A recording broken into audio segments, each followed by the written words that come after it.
All right, so this is May 2025, question number one. So 1A says, using a calculator or otherwise, evaluate each of the following, given your answers in exact forms. All right, so for the first one, if you want, you could literally type it exactly the way you see it in your calculator and then press equal, or you could do it piece. It doesn't matter. So this says, if I'm typing it exactly the way I see it in my calculator, 3/2 square minus 1 plus 6. Just type it exactly the way I see it and press equal. The answer here is 29/4. And of course, 29/4 is the same as saying 7 and 1/4. Now, so that's if you do it using the calculator. If you want to do it the long way, we could do it piece. First, open bracket, 3/2, close bracket, square. That would be equal to 9/4. Now, minus 1 plus 6 is plus 5. Now, this is the same as saying 9/4 plus 20/4. 5/1 is the same as saying 20/4. You multiply both the numerator and the denominator by 4, and the answer here becomes 29/4, or 7¼ II, 2.1 times 10. So this would be 21/7 plus 12 divided by, I'm going to convert the mixed numbers to improper fraction. So 5 ones 5 and 3, that's 8/5. Now, 21/7 is 3 plus 12. Change division sign to multiplication and invert. We have 5/8. 4 into 8 is 2. 4 into 12 is 3. We're going to end up with 3 plus 3 5s, 15/2. Now, 3/1 is the same as saying 6/2 plus 15/2. So our final answer here is 21/2, or 10½. Moving on, B says, Miranda earns $8,316 per month.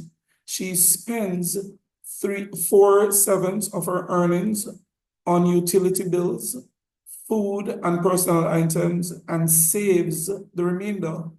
What percentage of her monthly salary does she save? Well, percentage saved. Well, first of all, the fraction of her monthly income that she saves is 3/7.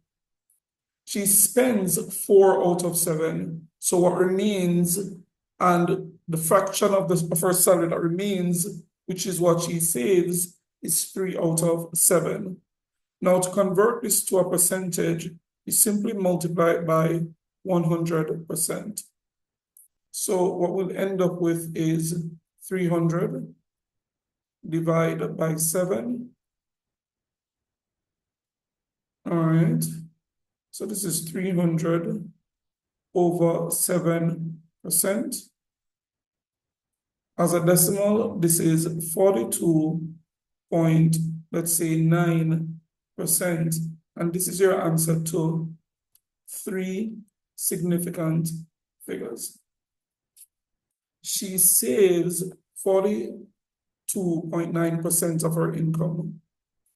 Now, the portion of her earnings spent on utilities, food, and personal items is divided in the ratio 5 to 3 to 4. So I'm going to say this is utilities, food, and personal items, and the ratio is 5 to 3 to 4. So ultimately, what she spends is divided into 12 equal parts. 5 parts of it goes to the utilities, 3 parts goes to food, and 4 parts goes to personal items. Calculate the amount of money she spends on personal items. All right, so, oh yes, we were giving her, all right, we were giving her income. This is our monthly income. It's $8,316. So calculate the amount of money she spent on personal items. So personal items. Now on personal items, she spent 4 out of 12 of 3/7 of 8,300 and not 3/7, 4/7, because remember it's 4/7 of her income that she spends.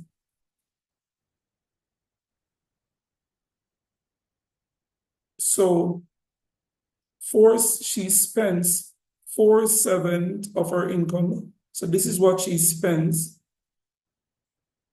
And 1/3 of that is what she spends on personal item.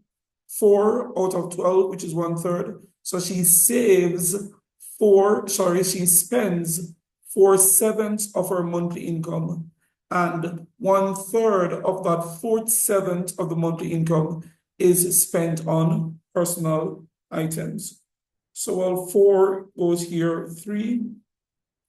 So let's multiply everything in the numerator. 4 times 8,316 and divide by 7, also divide by 3, and we get she spends $1,584 on personal items. Now Miranda saves the same amount of money each month. Show that her annual savings from her earnings is $42,768. So annual savings. So she's saving 3/7 of the $8,316. And she's doing that every month for 12 months. So she saves 3/7. So this is her monthly savings, and she's doing that every month for 12 months, and that will give us her annual savings. So multiply everything by at the top, and then divide by 7, and we should get our answer. So it's 3 times 8,316 times 12, and everything divide by 7. That will give us our annual savings, which is $42,768. Now she invests the $42,768 in her credit union, which pays a compound interest of 5% per annum. What is the total interest earned after 2 years? Well, we could do it using the compound interest formula, which is displayed there. We didn't have to, but we could. So if I wanted to, I could say that the amount accruing, which is A, is equal to the principal, which is the $42,768.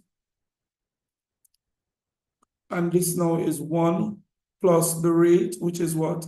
5%. And this is for how many years? For 2 years. So this is 42,768 multiplied by 1.05 squared.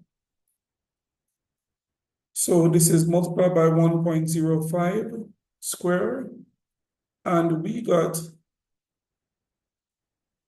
$47,151.72.